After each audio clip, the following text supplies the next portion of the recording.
Entonces, el problema, dijimos que esta iglesia o una iglesia en crecimiento siempre va a enfrentar dificultades, ¿cierto? Y el problema que surge aparentemente aquí, ¿cierto?, es que las viudas de los griegos están desatendidas a diferencia de las viudas de los no griegos. Ahora decíamos recién que hay que tratar de comprender este texto, este pasaje bíblico, porque hasta aquí todavía los gentiles no son evangelizados. Todavía no se convierte Pablo, todavía el evangelio no llega a los gentiles. Por lo tanto, cuando este versículo habla de griegos, no está hablando de gentiles, de no judíos. Está hablando de judíos, pero de cultura helénica, de cultura griega. Así que, a pesar de que todos en la iglesia son judíos, hay un gran sector que es de cultura helénica, ¿cierto?, que son probablemente aquellos judíos que fueron dispersos en tiempo del cautiverio, que nunca más regresaron a Palestina, ¿cierto?, que ahora han vuelto y están retomando su vida dentro de esta nueva forma de iglesia, de fe, de religión. Estábamos viendo la identificación de estos dos bandos. Lo primero es entender que todos son judíos, hebreos, pero que algunos son de la diáspora, es decir, de aquellos que fueron dispersados y que con el paso del tiempo adquirieron la cultura helénica. Los otros son judíos que nunca han salido de su cultura hebrea. Entonces, no se trata de un asunto de idioma, sino de cultura, ¿no? El problema aquí... Hola, mi hermano, bienvenido. Adelante, por favor. Hola, ¿cómo estáis? Entonces,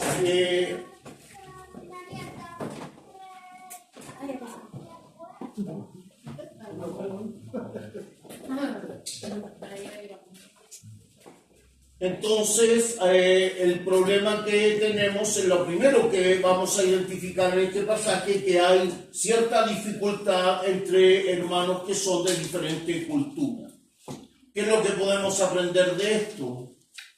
Una lección importante: la iglesia debe estar abierta a otras culturas, incluso adaptarse a ellas y responder positivamente a sus formas.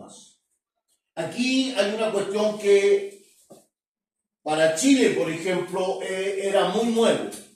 Chile hasta hace algunos años acá nunca había tenido migración, nunca habían llegado extranjeros, digamos, fuertes de manera... Lo más que veíamos eran Peruanos. Al principio peruanos, ¿cierto? Y antes de los peruanos, algunos norteamericanos que venían como misioneros, que venían a trabajar, pero eran muy pocos. No generaba ningún impacto, digamos. Pero es curioso porque cuando uno va hacia atrás en la historia de nuestro país, de Chile, quizá ustedes no lo saben porque son extranjeros, pero la iglesia en Chile fue fundada por extranjeros. La iglesia, para finales de 1800, llegan los primeros mecánicos de barco, agentes portuarios, navegantes, marinos, la mayoría extranjeros, la mayoría ingleses, escoceses. Esa es la gente esa es la gente que llega a Chile, al puerto de Valparaíso, 1847. Allí es cuando aparece por primera vez, en Valparaíso y en Coquimbo, aparece por primera vez evangélicos protestantes. Para que ustedes sepan, en Chile estaba prohibida el culto evangélico, prohibido por ley. La ley de 1825, en el artículo 8 y 9, decía que la única religión que practicaba Chile, que estaba permitida en Chile, era la católica apostólica romana. Y el artículo 10, eso era el artículo 9, y el artículo 10 de la Constitución de 1800 decía que cualquier persona que practicara otra religión que no fuera la católica apostólica romana debía ser expulsado del país. cuando llegaron esta gente que eran protestantes, que eran evangélicos, ellos tuvieron que hacer sus cultos en alta mar, dentro de un barco, fuera de las millas marinas, para que no se les acusara de que ellos practicaban un culto distinto dentro del país. Entonces fue el doctor David Trumbull, pastor presbiteriano, ¿cierto? El primero que se instaló y se atrevió a hacer cultos en una bodega que eran del diario El Mercurio en el puerto de Valparaíso. Él se atrevió, incluso él comenzó a enviarse cartas por los obispos católicos, cartas de protesta. Trumbull acusaba a los católicos de discriminación, Trumbull era médico, era un doctor, era médico, y además era el doctor en teología. Y él comienza a luchar contra la Iglesia Católica. Entonces, ese es, también tuvimos en el sur de Chile, tuvimos una gran migración de alemanes, que eran de religión también evangélica, ellos eran luteranos. Desde la región del Biobío hacia el sur, que digamos a unos 500 kilómetros de aquí de Santiago, a partir de ahí hacia el sur, hasta el extremo sur, fue muy colonizada por Alemania. Y estos señores eran de religión evangélica, ciertos luteranos, pero tampoco tuvieron ninguna incidencia porque intentaron hacer sus escuelas y sus iglesias, pero la Iglesia Católica se los prohibió. Incluso pidió a don Bernardo Higgins la expulsión de los herejes, porque así los llamaban, los herejes. Entonces, los inicios de la Iglesia Evangélica en Chile es gracias a la migración. Pero con el paso del tiempo se acabó la migración en Chile, no hubo migración por muchos años, y recién después, a partir de los 80, 2000 probablemente, comenzó la migración de peruanos primero a Chile. Una gran cantidad de hermanos peruanos aparecieron haciendo sus propias iglesias, celebrando sus propios cultos, uniéndose también a algunas iglesias chilenas. Después vino una migración de haitianos, muy fuerte, y después vino ya una migración, digamos, se abrió y comenzó la migración de venezolanos, colombianos, digamos, y mucha gente. Entonces, hay una gran lección que aprender aquí. Las iglesias tienen que adaptarse a las diferentes culturas. Lamentablemente esto ha sido un trabajo tremendamente difícil para Chile. Créanme que hay iglesias que no logran adaptarse. Hay iglesias que, al contrario, imponen sus principios culturales, sus valores culturales, y obligan a las personas a hacer y a practicar cosas que no son propias de la cultura. Entonces, dentro, digamos, de esto, es importante para nuestra comunidad extraer esta lección. Aquí ya en el libro de los Hechos tempranamente tenemos una lección, digamos, de una iglesia que está recibiendo migrantes, gente de una cultura distinta, y evidentemente se generaron algunos problemas. Reconozcamos entonces el tipo de problemas que se generó aquí, ¿no? ¿Cuál era el verdadero problema? Aparentemente el pasaje dice que las viudas de los griegos estaban desatendidas. Pero en realidad cuando uno examina el pasaje con mayor detención, se da cuenta que el problema no es solo que las viudas estén desatendidas. El problema es un poco más profundo. Lucas, que como ya todos saben es el escritor del libro de los Hechos, dice que el problema era la gongusmos, la murmuración, los comentarios entre las personas, el disgusto mal canalizado. Ese era el problema. O sea, el problema no era solo que las viudas de los griegos estuvieran desatendidas. El problema es que esta desatención no se intentó resolver como corresponde. No se fue a hablar con las personas con las que había que hablar. sino que comenzó a haber murmuración, comentarios de pasillos, ¿cierto? Esto se da, hermano, esto es muy común dentro de las iglesias. Y esto es algo que yo aprovecho este estudio bíblico para decir debemos evitar, porque esto trae daño a las personas que están tratando de hacer el trabajo de la obra de Dios en la iglesia. Trae daño a las personas que están tratando de llegar a nuestras iglesias. Trae daño a los nuevos creyentes. Entonces, esto de las murmuraciones, ¿cierto?, debe evitarse. Otra lección que podemos aprender aquí, ¿cierto?, es que los problemas deben ser hablados en forma clara y directa con quienes correspondan. Esa es la mejor forma, hermanos, de solucionar los problemas. Hablar con quien corresponda, buscar alguna autoridad, algún líder, alguno de los ministros de la iglesia, alguno de los pastores, comunicarse y decirle, mire, tengo esta preocupación. No es bueno generar rumores ni comentarios entre los miembros de la iglesia. En el caso de nuestra iglesia, de nuestra comunidad, hermano, tratamos de ser muy transparentes, tratamos de ser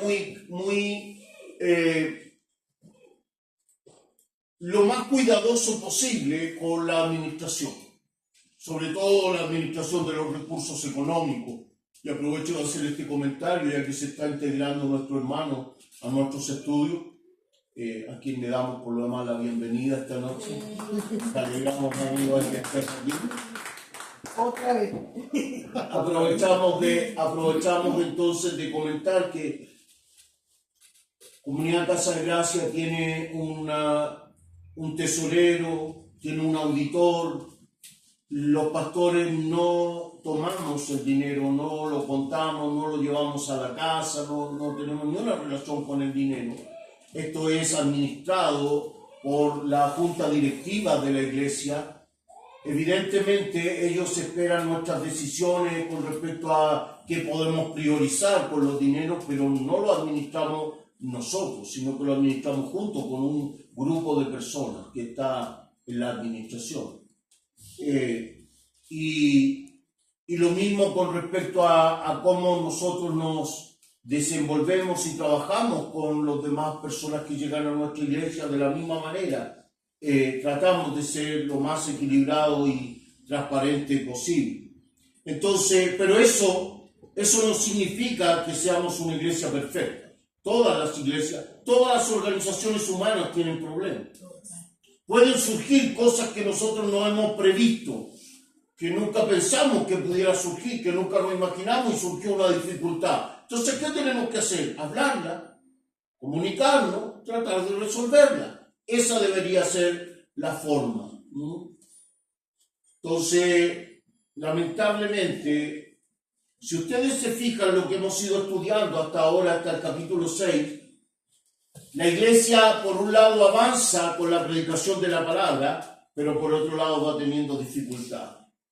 Primero, ¿cierto?, trataron de decirle a Pedro y a Juan que no hablaran en el nombre de Jesús. Después lo encarcelaron, ¿cierto? Siempre ha ido después hubo un matrimonio que se reservó un dinero que ya había ofrecido para la iglesia. Eso trajo juicio de Dios sobre ellos por tratar de engañar al Espíritu Santo. La iglesia ha enfrentado dificultades, hermano. Y ahora también esto... piensen ustedes que la iglesia ha crecido de manera exponencial. O sea, los textos nos estaban diciendo al principio que la primera predicación de Pedro se había convertido como 3.000 personas. Entonces, estamos hablando de una iglesia tremendamente numerosa y se presentan dificultades que no son fáciles de solucionar.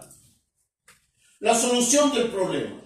Lo primero que vemos aquí es que los apóstoles se ocuparon de ese problema. No lo dejaron a la deriva. Primeramente convocaron a la asamblea en pleno. Este es otro principio importante dentro de una congregación y es algo que también nuestra comunidad lo practica. la consideración de toda la asamblea en la toma de decisiones y en la búsqueda de soluciones cuando hay problemas. Esto es algo que también es importante que ustedes sepan, y aprovechamos de comentarlo también, ya que está nuestro hermano que se está integrando. Nuestra comunidad tiene y practica el que siempre cuando hay cosas que planificar, una vez al año nos reunimos en nuestra reunión de asamblea y es allí donde planteamos nuestros objetivos, nuestros planes, nuestros proyectos, cómo van a funcionar esos proyectos, cómo los vamos a llevar a cabo, quién se va a hacer responsable de ese proyecto, y todo eso queda, cierto, respaldado por la congregación y por su decisión. Ahora, esta es una de las razones por las cuales nuestra comunidad pone tanto énfasis, tanta importancia en que se formalice los miembros en plena comunión. Esta es una de las razones, hay muchas, pero esta es una de las razones por las cuales nosotros formalizamos la relación de los miembros con la iglesia. Esta es una de las razones, porque yo creo que ustedes ya se han dado cuenta, me imagino que han visitado más de alguna iglesia aquí en este país. Hay muchas iglesias donde usted llega y va, y pueden pasar años en que usted va y cuando le preguntan al pastor, el pastor dice, no, si somos como 50. Sí, está bien, pero ¿son 50 qué? ¿50 personas que asisten a la reunión? ¿O 50 miembros de la iglesia? Ahora, ¿por qué es importante? ¿Por qué es importante formalizar nuestra membresía en una iglesia? Voy a presentar algunas razones. Por ejemplo, ¿cómo podemos escoger a alguien para que se haga cargo de un ministerio dentro de nuestra iglesia? Imagínense que nuestra iglesia va creciendo y de pronto nos damos cuenta que tenemos muchos jóvenes. Varios jóvenes. Ok. Pensamos, necesitamos un pastor de jóvenes, por ejemplo. ¿Y cómo elegimos un pastor de jóvenes? ¿Con quién nos reunimos para elegir primero que nada? ¿Con todos los que vienen al culto? Sí, pero es que al culto viene gente que no tiene ni una relación con la iglesia y que no tiene ningún compromiso con la iglesia y que seguramente le va a dar lo mismo que nosotros le preguntemos si le interesa o no que haya un pastor de jóvenes. Esa persona me puede contestar, pastor, pero yo vengo porque me gusta, pero yo no soy parte de la iglesia. O puede ocurrir lo siguiente. Imagínense que una iglesia que no formaliza quiénes son sus miembros, dicen, oye, vamos a elegir a Jonathan. No, el hermano Jonathan nos gusta, él va a ser el pastor de jóvenes. Pero resulta que el hermano Jonathan no es miembro de la iglesia. Nunca ha formalizado su relación con la iglesia. Cada 2 o 3 meses trabajando y se manda una embarradita, como decimos los chilenos. No sé cómo se dice en Venezuela, un condoro. Se manda una embarrada, hace algo malo. Una falta. Metiste la pata. Metió la pata. Claro, metiste pata. Una manita negra. Con manita negra, claro. Y resulta que llamamos al hermano Jonathan para disciplinarlo. Y el hermano Jonathan dice, ¿por qué me disciplinar si yo no tengo nada que ver con ustedes? Yo no soy de la iglesia. Yo nunca he sido de la iglesia. Nunca nos tomamos en cuenta, pues. No, pero se le dijeron.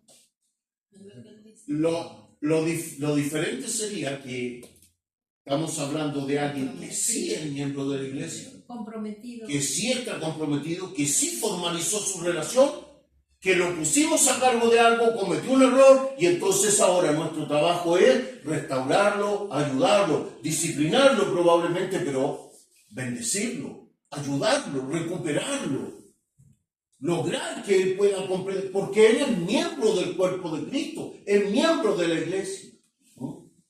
Entonces, es importante que podamos comprender esto, hermanos. Que Los creyentes debemos formalizar nuestra relación con la iglesia. Eso le permite a los dirigentes de la iglesia saber con qué gente cuenta. De manera comprometida, de manera seria. ¿Con qué les contamos? Por otro lado, le sirve a la asamblea también poder decir, oye, mira, nosotros hemos visto el comportamiento de este hermano o de esta hermana. Mira, durante todo este año estuvimos viendo, el hermano se esforzó, ha venido, ha estado, ha cooperado, ha trabajado en los quehaceres de la iglesia. Oye, nosotros encontramos que este hermano o esta hermana tiene capacidades, tiene habilidades para algún ministerio. Sentimos que el Señor lo está respaldando, que el Señor lo usa, que el Señor lo usa en la predicación, cuando comparte la palabra, cuando comparte alguna experiencia, que el Señor, la gracia de Dios está con él. Entonces nosotros podemos promover a esa persona hacia el ministerio, hacia el trabajo de la obra de Dios. Porque es miembro de la iglesia. Puede ocurrir lo contrario. Una persona que sí es miembro de la iglesia y que los pastores jamás estuvieron preocupados de él. Esa persona también tiene derecho a decir en una reunión de asamblea, hermanos, ¿saben qué? A mí me han descuidado. Y yo soy miembro de esta iglesia. Y tengo derechos. Porque un miembro de una iglesia no solo tiene obligación, también tiene derechos. Tiene derechos a ser pastoreado, tiene derecho a ser guiado, tiene derecho a recibir la palabra, tiene derecho a ser visitado, tiene derecho a ser consolado, tiene derecho a ser suplido si pasa por un momento de necesidad. La iglesia tiene que estar preocupada de eso. Entonces, lo que hicieron los apóstoles aquí fue convocar a la asamblea. Se reunieron todos y dijeron, tenemos un problema, hay rumores de que las viudas de los hermanos griegos o de cultura griega no están siendo atendidas como corresponde.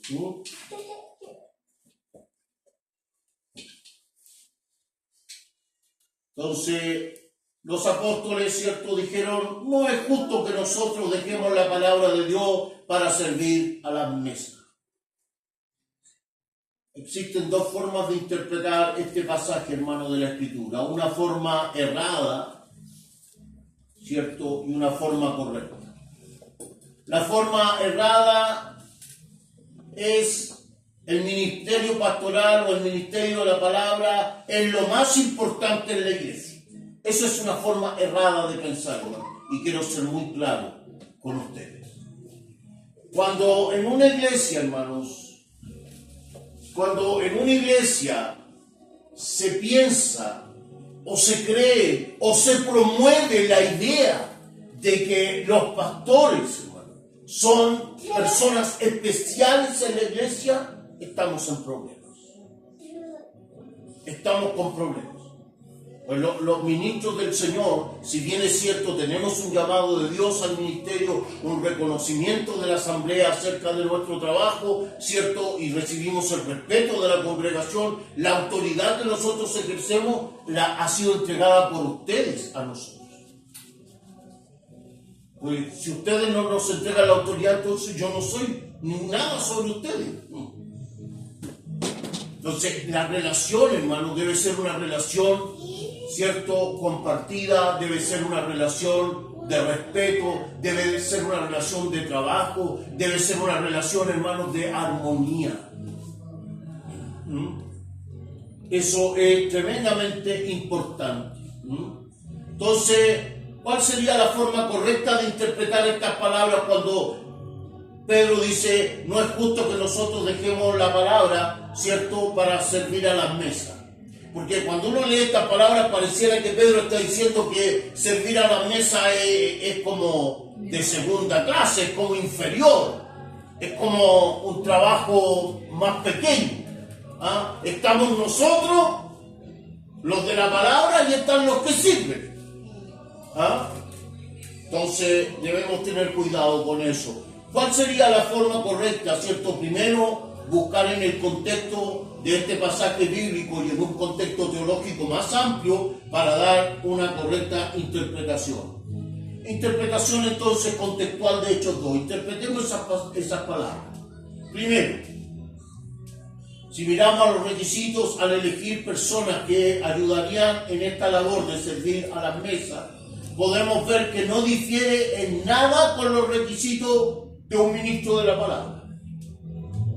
Cuando usted mira los requisitos de los diáconos, o lo que se pidió que tuvieran los diáconos, son las mismas cosas que se le pide a una persona que ministra la palabra. Tener buen testimonio, estar lleno del Espíritu Santo, tener sabiduría, ¿cierto? O sea, un ministro necesita tener todo esto. Una persona que se dedica a la palabra y una persona que se dedica a servir en la área social necesita tener todo esto. Porque la labor de la iglesia es una labor espiritual. De hombres y mujeres que tienen que tener un buen testimonio, que tienen que tener una vida llena del Espíritu Santo de Dios, ¿cierto? Y que deben tener sabiduría. Diácono o diaconía significa servicio o servidor. Como lo expresa el comentarista William Barclay, me gusta el comentario que hace el doctor Barclay. Él dice, la palabra diácono contiene la esencia misma del cristianismo y de la distinción fundamental entre la manera cristiana de vivir y la no cristiana. ¿Cuál es la manera cristiana de vivir? Servir. Servir. Y Jesús lo dijo. Yo no vine para ser servido, sino para servir. ¿Quién es el mayor? Tiene que servir. El que se crea mayor o superior en el reino es el que más sirve. ¿Ah? Todo, dice Jesús, todo este autoritarismo, esta actitud déspota que tienen los gobernantes de este mundo, no debe estar entre ustedes, dijo Jesús. Al contrario, en ustedes, si quieren ser grandes, ¿cierto? Debe estar el deseo de servir primero, de servir más. Así que la manera cristiana, hermanos, que nos identifica es el servicio. Esa debe ser nuestra actitud. No recuerdo por qué razón, hace unos días atrás me quedé pegado viendo, no sé si fue en Facebook o en la televisión, pero era como una especie de parodia, no sé, de ilustración, no sé cómo llamarlo, en el que un señor iba a un hotel para cerrar un negocio, un tipo que se dedicaba a los negocios, un hombre millonario. Iba con su asistente a un hotel y se encuentra al entrar al hotel con un señor con un chalequito rojo, un señor mayor, ya canoso, de lente, con un chalequito rojo, pantaloncito negro, y le dijo que le llevara las maletas. El viejito agarró la maleta, estaba bien pesada, y como se demoró, el tipo lo insultó, lo retó, le dijo que se apurara, que... Al rato después le dijo a su asistente que fuera a ver que a qué hora llegaba el tipo con el que él iba a hacer el negocio y todo. Y el asistente, al entrar ahí al cuarto, estaba este señor con su chalequito rojo, el viejito ahí, y le dice que por qué está ahí. Y le dijo, no, le dijo, estoy esperando para bajar. Y le dijo, ¿y quién es usted? Y le dijo, yo soy fulano tal, yo soy la persona que vino para cerrar el negocio con su jefe. Entonces, bueno, finalmente el viejito bajó y el tipo lo vuelve a insultar, le dice que por qué está ahí, porque está ensuciando, que quién es él. Y el viejito deja que el tipo le diga todo y después le dice, yo soy la persona con la que usted viene a hacer el negocio, pero ahora yo no voy a hacer el negocio. Entonces, hermano, lo que debe caracterizarnos a nosotros es el servicio.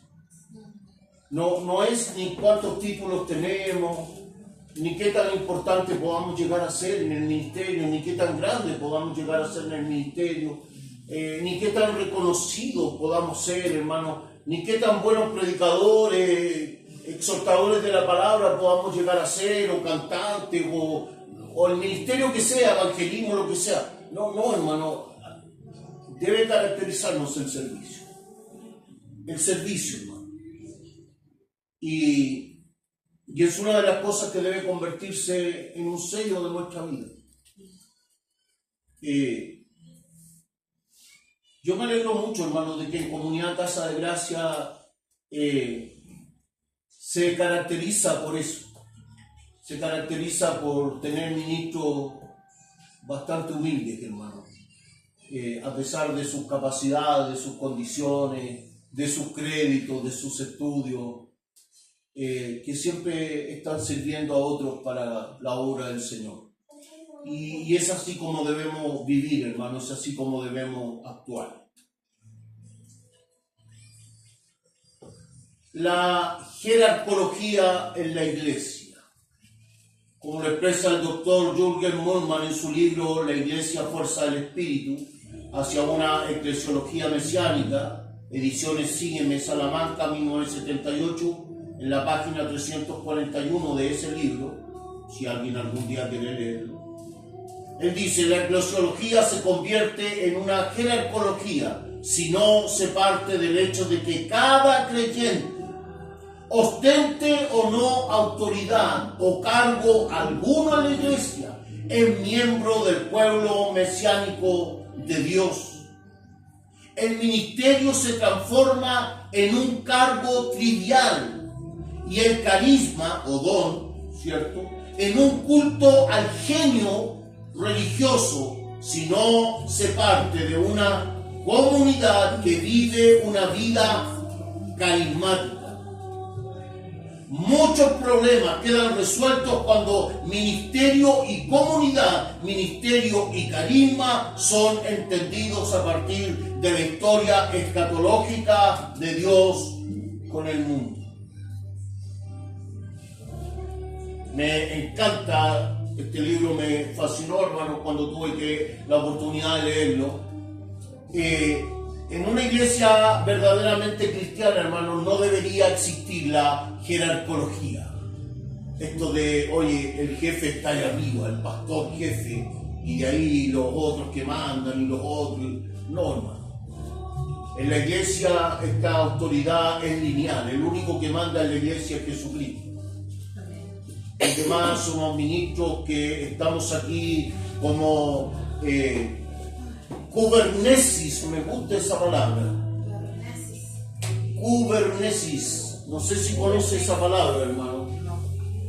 No la conocen.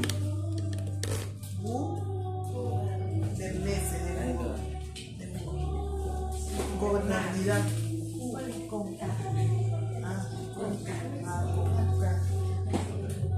Este es una...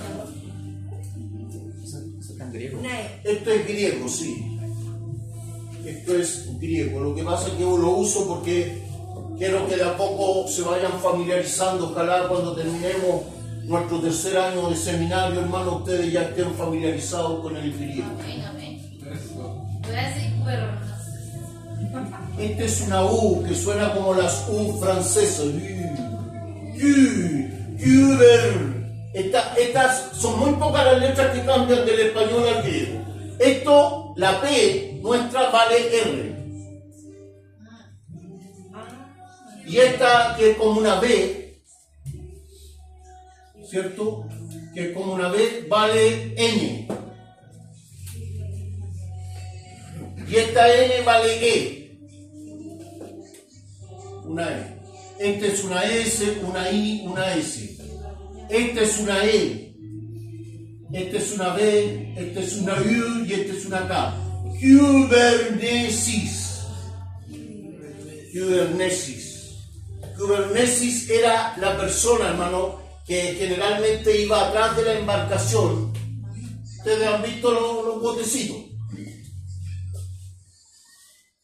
¿cierto? El botecito tiene aquí una caña y tiene una cosa así que es como el timón. Estamos hablando de pequeños botes. Entonces, este es el timón del bote y hay una persona que va ahí. Y lo que hace es dar golpes de timón. Mueve este aparatito, ¿cierto? Este palito, para que la embarcación vaya para allá, vaya para acá. Eso es un kubernesis. Cuando Pablo escribe a las iglesias, en todas sus cartas, cuando se refiere a los que ministran en la iglesia, dice los kubernesis, los que dan golpes de timón. Él no habla de pastores, no habla de ministros, no habla de, bueno, de todos esos títulos que ustedes saben, que no quiero repetir. Todos estos títulos rimbombantes, ¿cierto? Grandiosos, grandilocuentes. No. El apóstol siempre usa palabras como kubernesis, usa palabras como diaconía, servicio, ¿cierto? Diaconía es servir. Entonces Pablo dice, los que sirven en la iglesia de Éfeso, los que sirven en la iglesia de Colosas, está hablando de los ministros, pero no menciona ningún título. Somos personas que sirven, porque eso es lo que somos. Personas que estamos aquí para servir. Interesante como el apóstol Pablo nos enseña. Entonces, la jerarcología, hermanos, es algo que debemos evitar. Debemos evitarla. Es dañina. Jerarcología, esta cosa de crear, de inventar toda una teología para crear o justificar, hermanos, de que exista un jefe máximo, que él manda y que él gobierna la iglesia, las personas. No, hermano, no. Y en muchas iglesias hay esa jerarquía. Sí. Muchas. Lamentablemente, sobre todo, y tenemos que decirlo, el movimiento neopentecostal, pues ustedes saben que existe un pentecostalismo histórico, ¿cierto? Estamos hablando, cuando hablamos de pentecostalismo histórico, estamos hablando de las iglesias como la iglesia metodista, la iglesia wesleyana, la iglesia anglicana, la iglesia luterana, la iglesia presbiteriana, la iglesia bautista, la alianza cristiana misionera. Todas estas organizaciones son las que nosotros llamamos iglesias históricas, ¿cierto? Entonces existen las iglesias históricas. Pero aparte de estas iglesias, ¿cierto? A partir de los años 80, a partir de 1980, más o menos, ¿cierto? A partir de 1980 apareció un movimiento que se llama neopentecostalismo. Neopentecostalismo. ¿Qué es el neopentecostalismo? Son las iglesias que surgieron, ¿cierto?, a partir de todos estos movimientos de los televangelistas. Yo no sé si ustedes se acuerdan cuando estaba el boom en la televisión de los evangelistas como Jimmy Swaggart, como Benny Hinn y toda esta gente, ¿cierto? A partir de ahí, de ese modelo, surge una fracción de la iglesia que se separa de la iglesia histórica y comienza a surgir lo que se llama un neopentecostalismo. Hay un gran escritor que es Paulo Deiros, un gran teólogo, que él tiene un trabajo muy interesante de esto, que es el neopentecostalismo en Latinoamérica. Entonces surgen estas iglesias que lamentablemente son una especie de ministerios que comienzan a girar alrededor de la figura de un líder. Esa es la particularidad, una de las grandes particularidades de estos movimientos neopentecostales. Ahora, arrasaron en Latinoamérica, ¿no? Fueron muy fuertes. Hay países, en Chile ha estado frenado, pero igual ha sido muy expandido el neopentecostalismo. Pero hay países en Latinoamérica, hermano, donde el neopentecostalismo tomó una fuerza tremenda. Perú, Colombia, una fuerza tremenda. Los grupos neopentecostales crecieron de una manera pero tremenda, hermano. Brasil. Entonces, ¿qué ocurre con ellos? No, son nuestros hermanos. Ellos predican a Cristo, creen en el Espíritu, son nuestros hermanos.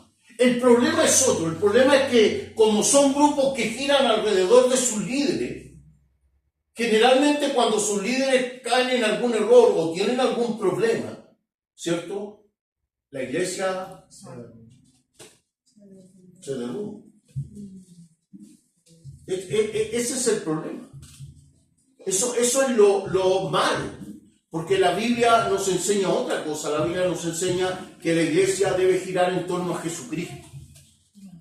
Y que los que estamos aquí estamos solo para servir. Amén.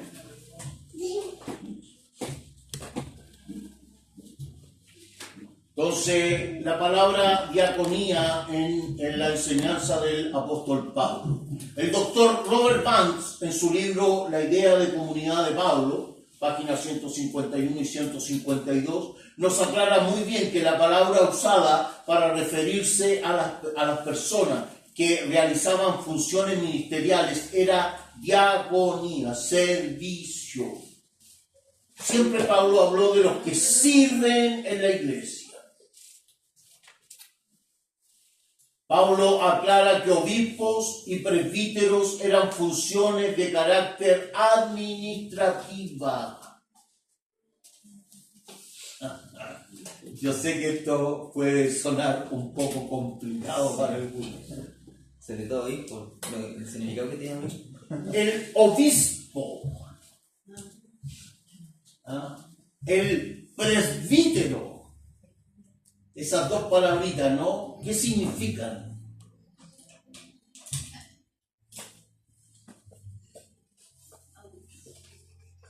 El obispo.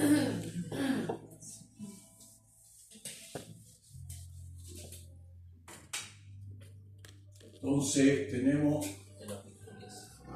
obispo y el presbítero.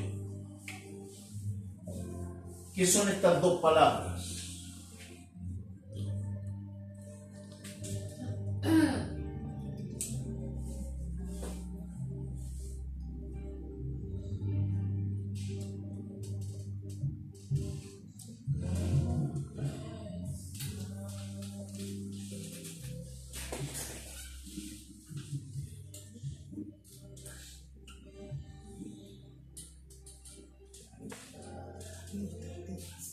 Pero fíjate que dice no títulos.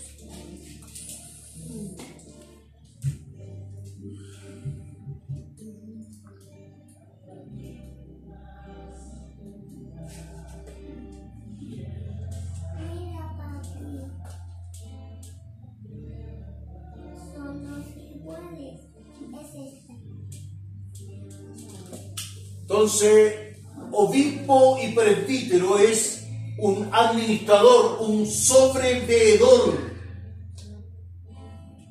uno que mira por encima. Esa es la idea de esos dos términos. Es como un supervisor. Es un supervisor, es el que mira por sobre, es el que mira por encima. Esa es la idea de obispo, hermano. Obispo no es un cargo. Mire qué terrible, hermano. Obispo no es un cargo, obispo es una función. De hecho, en la antigüedad había muchos obispos, no era uno solo. ¿Por qué razón? Porque había muchos. Porque el obispo solo tiene autoridad sobre su propia iglesia local. Se encargaba de administrar su iglesia. Su iglesia. No, este señor, este obispo de aquí no tenía autoridad sobre la iglesia de al lado. No, él era un administrador puesto en una iglesia. Ahora, ¿cómo llegamos? El camino de cómo llegamos a que se convirtiera el obispo en un jerarca de la iglesia es un camino un poco largo de explicar. Yo tengo un ensayo que probablemente en algún momento salga a la luz, sea impreso y se pueda vender en alguna librería. Y si lo logro sacar, hermanos, voy a traer algunos ejemplares para que ustedes lo tengan. Yo ahí explico cómo a medida que la iglesia transita por la sacralización de los elementos, cuando trata de convertir cosas en cosas sagradas, va dándole mayor autoridad a estos cargos. Pero en realidad en la Biblia estos cargos son solo cargos administrativos. Fíjese que el apóstol Pablo lo que más se encarga, y usted lo puede ver al leer el Nuevo Testamento, que se establecieran ancianos en cada iglesia. Y el sinónimo de ancianos es pastor. Entonces, no tenemos un apoyo bíblico para decir que en la iglesia debieran existir otra clase de autoridades. Este libro del doctor Robert Banks es muy interesante, si les interesa leerlo también, ¿cierto? Robert Banks nos aclara entonces con los términos que Pablo usa para referirse a los que sirven en la iglesia. Hice un cuadro comparativo entre los requisitos para ser diáconos y los requisitos para ser obispo. Y fíjense, le puse números para que ustedes lo identifiquen en la columna de al lado. Por ejemplo, los diáconos deben ser honestos, número 1. Ahora fíjense al lado que también tenemos varios requisitos que tienen que ver con la honestidad.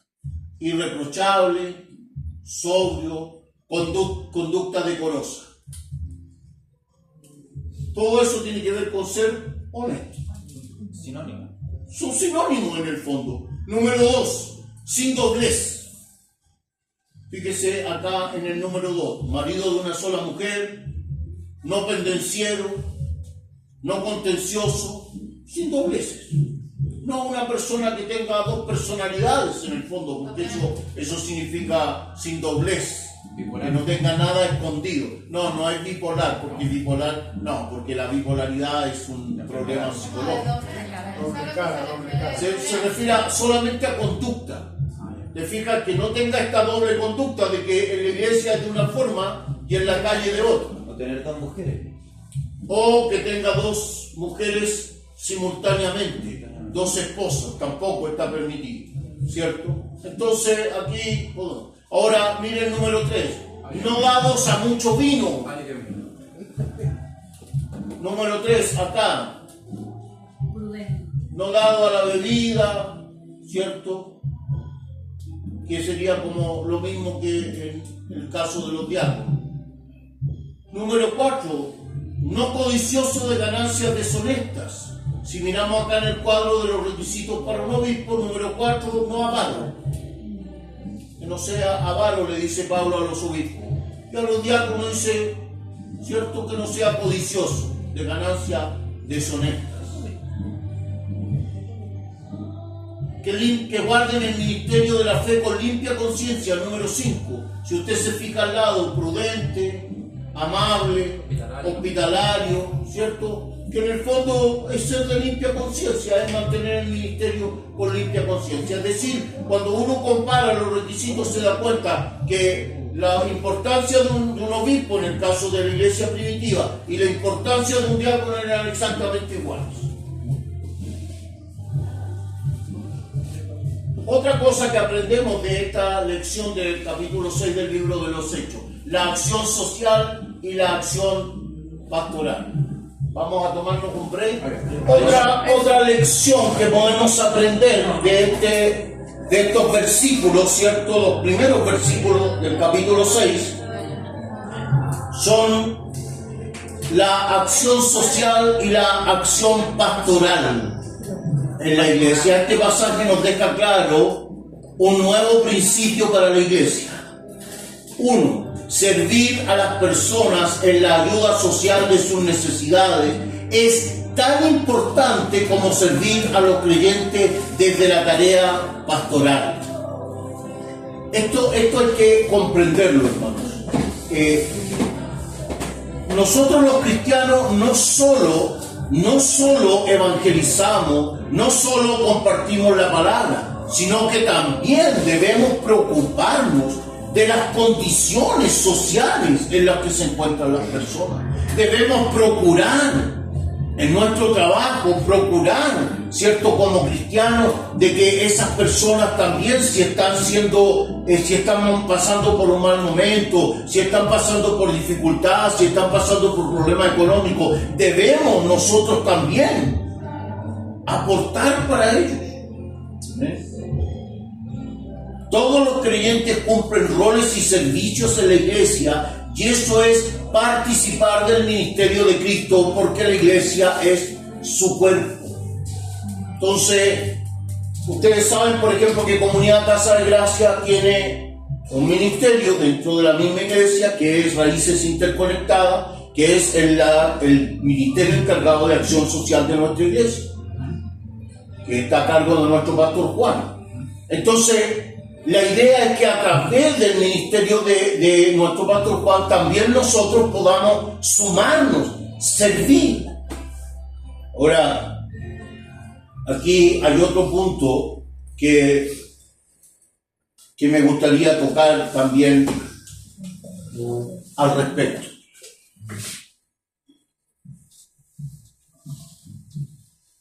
Hay hermanos que dicen: pastor, yo no tengo tiempo para ir a atender personas a algún lugar. Pero, por ejemplo,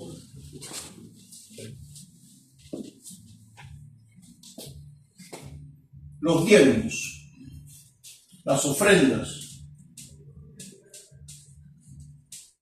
las donaciones, ¿qué son?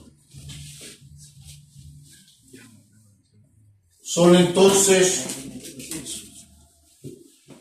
recursos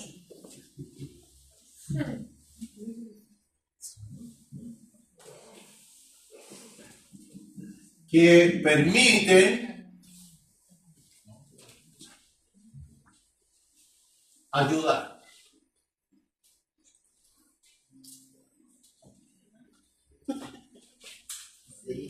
Las diezmos, las ofrendas, las donaciones, son recursos, hermano. Entonces, probablemente usted diga: pastor, pero yo no tengo tiempo, yo trabajo de lunes a sábado, el día domingo en la mañana vengo a la iglesia, tengo que hacer las cosas de mi casa.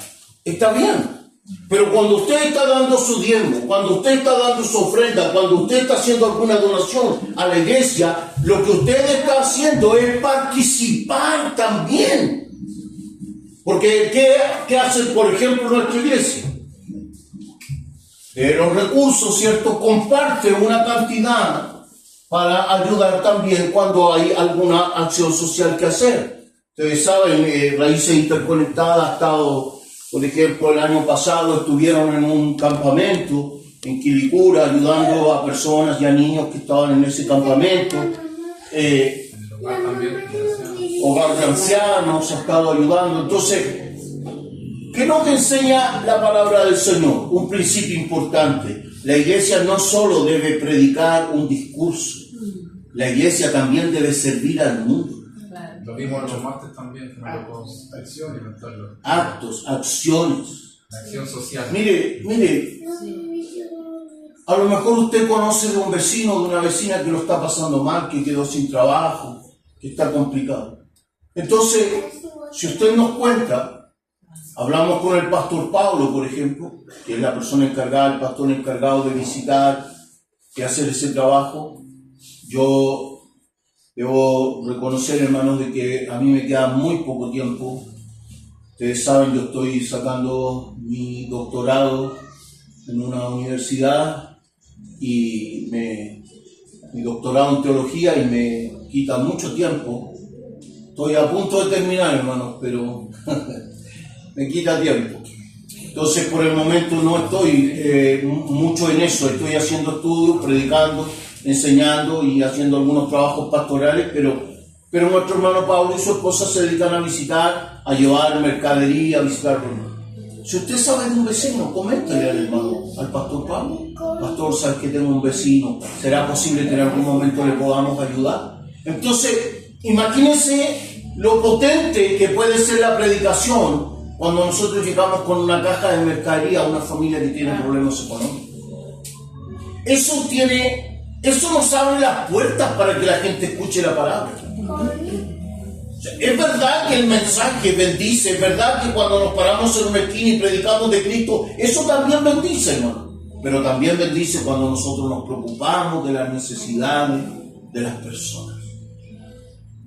La idea, hermanos, es que Comunidad Casa de Gracia llegue a reforzar tanto esto, hermanos, de la acción social, del ayudar a otros, hermanos, que ojalá en poco tiempo más tengamos recursos suficientes como para ir apartando un ítem importante para el Ministerio de Acción Social, hermano. Ni siquiera es para la vida del pastor. Ellos son profesionales, trabajan. El pastor Pablo es ingeniero, el pastor Juan es trabajador social, asistente social. Ellos son profesionales, y tienen su trabajo y todo, pero, hermano, tienen ministerios que están realizando en la iglesia y necesitan de su apoyo, de su ayuda.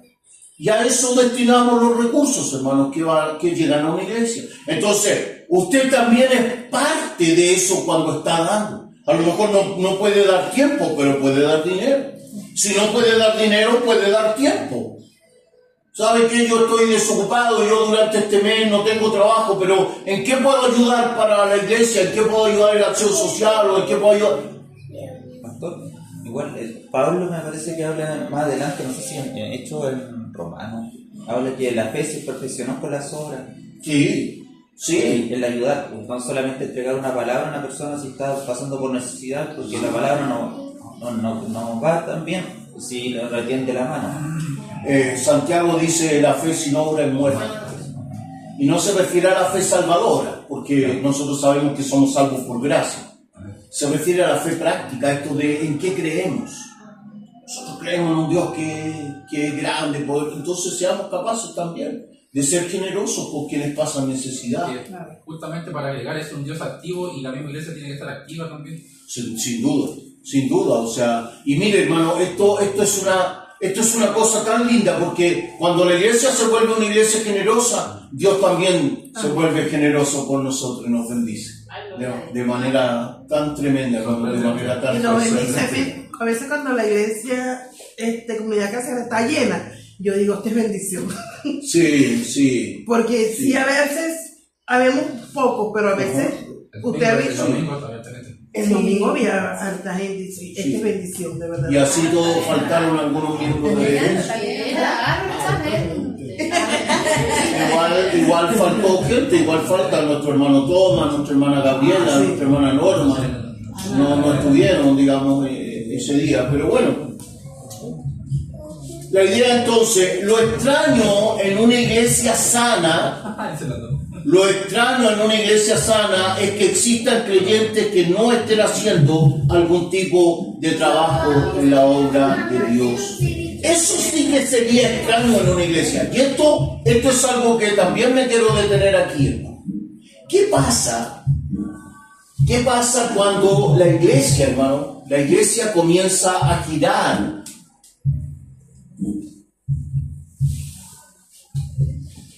alrededor del líder? Dios lo idolatra. La iglesia, hermano, se queda sin fruto. Porque, ¿cómo mi hermano que nos visita hoy puede desarrollar su ministerio en el futuro? Si en el fondo todo aquí gira alrededor de mi persona. Mire, yo no sé si ustedes se han dado cuenta, pero haga el ejercicio mental nomás. ¿Cuánta gente en este momento en Comunidad Casa de Gracia está haciendo algo? Sin darse cuenta. De a poquito fuimos generando. Tenemos pastor en acción social, tenemos otro pastor visitador, ¿cierto? Estoy yo en la enseñanza, tenemos nuestra hermana en la secretaría de nuestro instituto, tenemos otros trabajando en la comunicación, ¿cierto? En las redes sociales y comunicaciones, tenemos otros ministerios de alabanza y de a poco la gente, todos se han ido involucrando, tenemos otros en evangelismo y se han ido involucrando. Tenemos uno que con simplemente limpiar la iglesia ya. Tenemos quienes limpian, tenemos quienes preparan el desayuno, ¿cierto? Tenemos quienes dirigen los cultos. O sea, si usted se da cuenta, una iglesia sana es una iglesia que se desarrolla y que desarrolla ministerios. La idea de una iglesia, hermanos, de que aquí haya un ministro, que aquí haya un ministro, que aquí haya un ministro, que haya ministerios dentro de la iglesia, hermano. Efesios dice que lo que Dios nos ha dado como dones, ¿cierto? Es para preparar a los santos para la obra del ministerio. O sea, lo que Dios me ha dado en conocimiento de la palabra del Señor es para que yo los prepare a ustedes, para que ustedes desarrollen un ministerio. Señor, bendiga esta palabra, hermanos, en nuestros corazones. La elección de los servidores. Le agradó a la congregación la solución y eligieron. Verso 6, a los cuales presentaron delante de los apóstoles y estos oraron por ellos. Otra lección. Este pasaje nos muestra que es la congregación la que elige a sus ministros y servidores. Hermano, no son los pastores los que eligen. Porque evidentemente yo soy humano. ¿Y qué voy a elegir? Al que me conviene, por hermano. Al que me sirve el cafecito. Claro, al que me trae los quequitos. ¿Ah? Al que diezma más. Al que, eso es muy común, ¿eh? Al que da más diezmo, al que da más plata, entonces el pastor a esa persona lo elige para... Bueno, El más bendecido, dice. la Biblia nos muestra de que la elección de sus ministros lo hace la asamblea. Dice que ellos eligieron a 7 varones llenos del Espíritu Santo de buen testimonio y los presentaron delante de los apóstoles y los apóstoles oraron por ellos. Bueno, nosotros como ministros podemos confirmar a alguien en el ministerio delante de la iglesia, una confirmación oficial, pero los que eligen a sus ministros son ustedes, son la asamblea. Por lo tanto, el trabajo que ustedes hacen es evaluado por la asamblea, no solo por nosotros. Cuando usted se destaca en una iglesia sirviendo, alabando, predicando, ayudando, la iglesia lo elige. Porque la iglesia va a ver en usted un verdadero llamamiento. Y entonces a nosotros solo nos queda confirmarlo. Por eso es importante ser miembro. ¿No? Por eso es importante ser miembro. Ahora, me guste a mí o no me guste, hermano, yo tengo que aceptar al hermano o a la hermana que la iglesia eligió. Eso es unidad en el cuerpo de Cristo. Eso es diversidad de ministerios. Yo no puedo, este hermanito colombiano que... No, los colombianos son fregados, hermano. No, a mí no me corresponde. Si la iglesia vota por el hermano, si la iglesia aprueba el ministerio del hermano, yo lo acepto y trabajo con él y me uno a él en el desarrollo de la obra de Dios, porque eso es lo que me manda la palabra. Aleluya, el Señor nos ayude, hermano. Ahora, esta misma enseñanza, hermano, son las enseñanzas que yo le compartí a los primeros miembros de nuestra iglesia, que hoy también son parte del ministerio de alabanza, que hoy son pastores, es la misma enseñanza, hermano. Los que ya están en el ministerio oficial de la iglesia solo oran y reconocen públicamente a los que son elegidos. Una iglesia sana crece en palabra y en número de personas. Qué interesante ahí en el verso 7, dice Lucas, nos entrega un pequeño resumen en el que dice, Áusano, que está en un imperfecto indicativo, el verbo allí, que sería la palabra seguía creciendo, la palabra no dejaba de crecer, continuo en el tiempo. Esa es la idea del verbo imperfecto, ¿no? Del pretérito imperfecto. La palabra no dejaba de crecer, es decir, en la iglesia, hermano, debe abundar la enseñanza de la palabra del Señor. Si hoy día tenemos este curso, hermano, ojalá en un tiempo más, cuando lleguen nuevos creyentes, ustedes mismos estén preocupados de hacer un discipulado y de hacer un nuevo curso con ellos, pero que sean ustedes los que estén compartiendo la palabra a ellos. que abunde la palabra del Señor en una iglesia, no que dependa, no que si el pastor Francisco no tiene tiempo no podemos hacer estudios. No, hermano. A lo mejor yo voy a tener que seguir con este grupo, pero algunos de ustedes tendrán que seguir con los más nuevos. Porque alguien les tiene que enseñar la palabra. La palabra debe seguir creciendo en una iglesia, ¿no? Debe seguir avanzando. Pero no solo la palabra. Dice, pletsuno.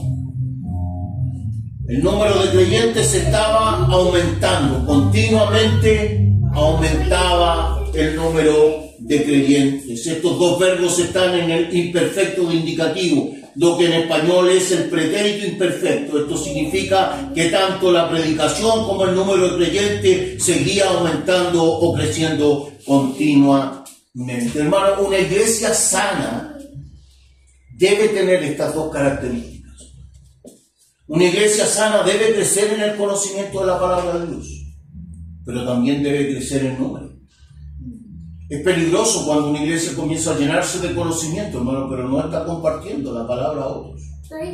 Eso no es sano, eso no está bien. Tampoco está bien que una iglesia crezca y no haya nada de conocimiento. Y usted habla con un hermano y le pregunta qué es lo que es el sacrificio de Cristo y ni siquiera sabe. No, dice que Jesús murió en la cruz. ¿Y eso qué significa? No sé, pero me gusta. No, tiene que haber conocimiento, pero también tiene que haber crecimiento. Esa es una característica, hermanos, de una iglesia realmente sana. Luego tenemos el arresto de Esteban, ¿cierto? Y en la segunda parte de este capítulo, primero analizaremos a la persona de Esteban, quien ha sido presentado primeramente como diácono entre los 7, varón de buen testimonio y lleno del Espíritu. Ahora se le describe como una persona llena de gracia y de poder. No solo de buen testimonio y lleno del Espíritu, sino lleno de gracia y de poder. Probablemente, ¿cierto? Esto podría significar que tenía un carácter amable, un carácter dulce, tenía gracia el hermano. Tenía gracia del Señor, era gentil, ¿cierto? Pero además también tenía poder del Espíritu Santo de Dios. Dice el texto que hacía milagros. Y esto es extraño, porque fíjese, que hasta aquí, esta es la primera vez que Lucas menciona a alguien que no es apóstol para decir que también hacía milagros. Fíjese que hasta el capítulo 6 Lucas ha dicho que Pedro hace milagros, que los apóstoles hacen milagros, pero nunca ha mencionado que alguien que no sea apóstol también haga milagros. Esta es la primera vez. Y de esto también podemos sacar una gran lección. Este era uno de los diáconos, uno de los 7. Pero él no se limitó solamente a servir a las viudas griegas. También desarrolló un ministerio de predicación, que fue la razón por la cual los judíos estaban enemistados con él. También desarrolló poder espiritual en su vida y comenzó también a hacer milagros, igual que los apóstoles. O sea, desarrolló un ministerio, y esto nos demuestra entonces que los creyentes comienzan haciendo un trabajo en la iglesia, pero esto debería crecer, debería aumentar, debería avanzar en nuestra vida. Esto es interesante si consideramos que hasta este momento Lucas nunca ha mencionado que alguien que no sea apóstol haga milagros. Los milagros no son exclusivos, hermanos, para un apóstol. Dios puede usar a cualquiera de nosotros, hermanos, en algún momento con poder. Amén. El conflicto de los judíos contra Esteban. Entonces se levantaron unos de la sinagoga llamada los libertos, y de los de Cirene, y de Alejandría, y de Cilicia, y de Asia, disputando contra Esteban. Estos eran judíos miembros de la sinagoga, ¿no? Este texto es un poco confuso.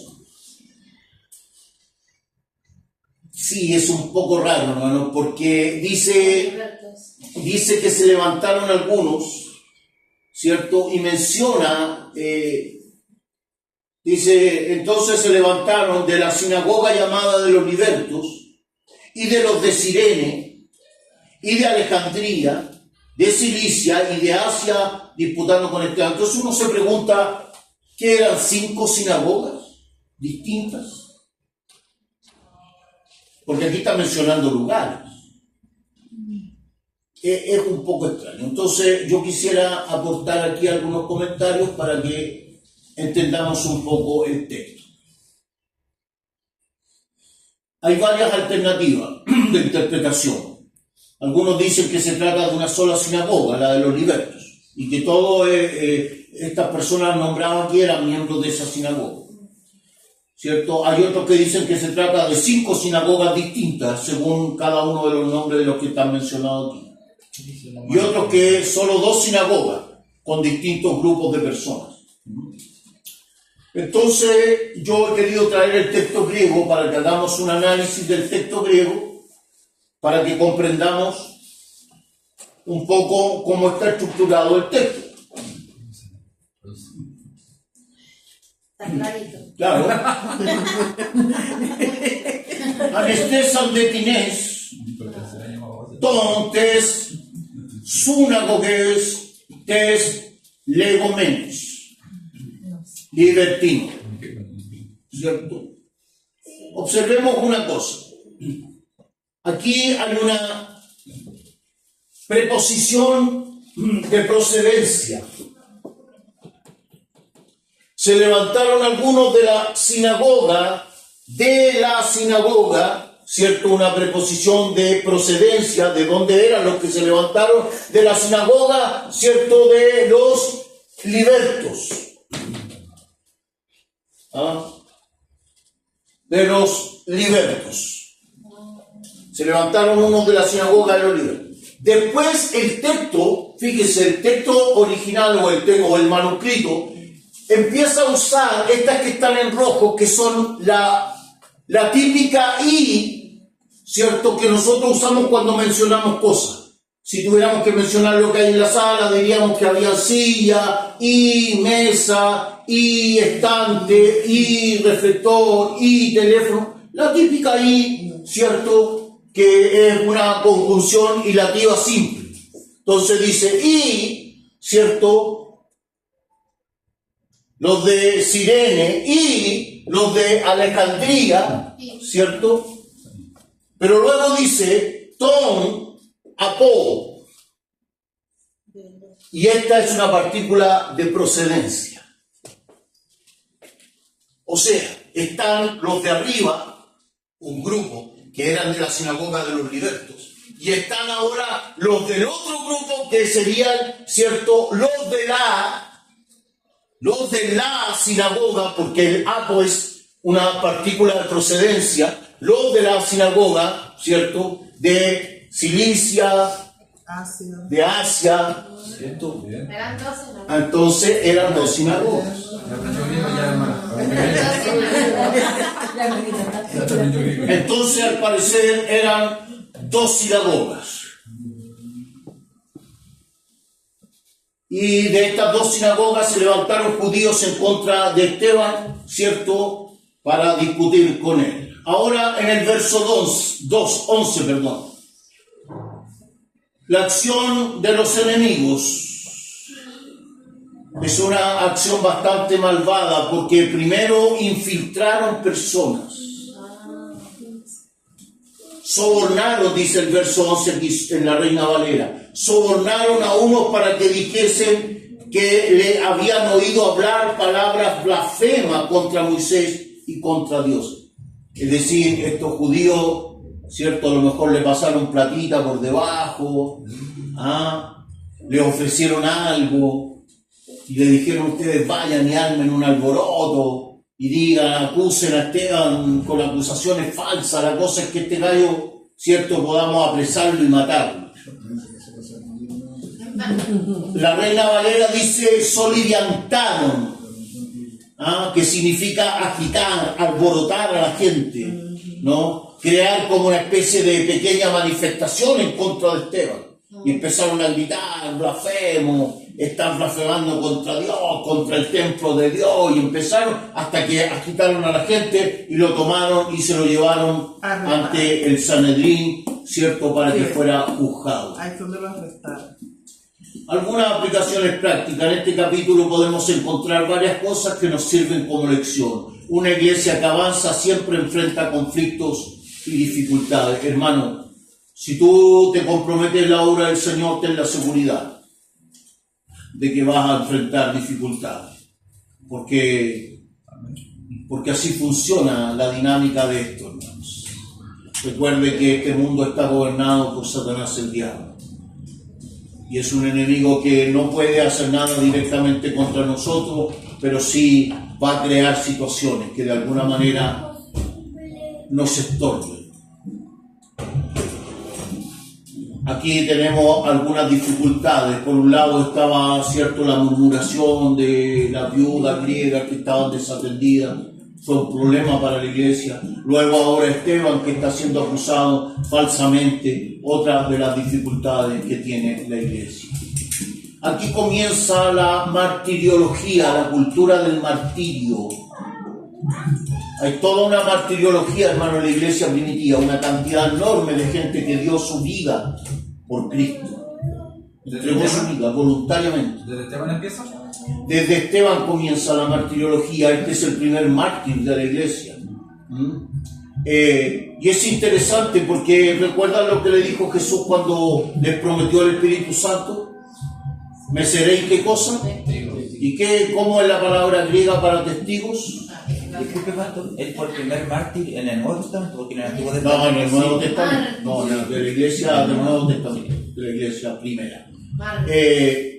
¿Cómo es la palabra que usa Jesús? Me seréis testigos. Y la palabra griega para testigo es martus, marturión,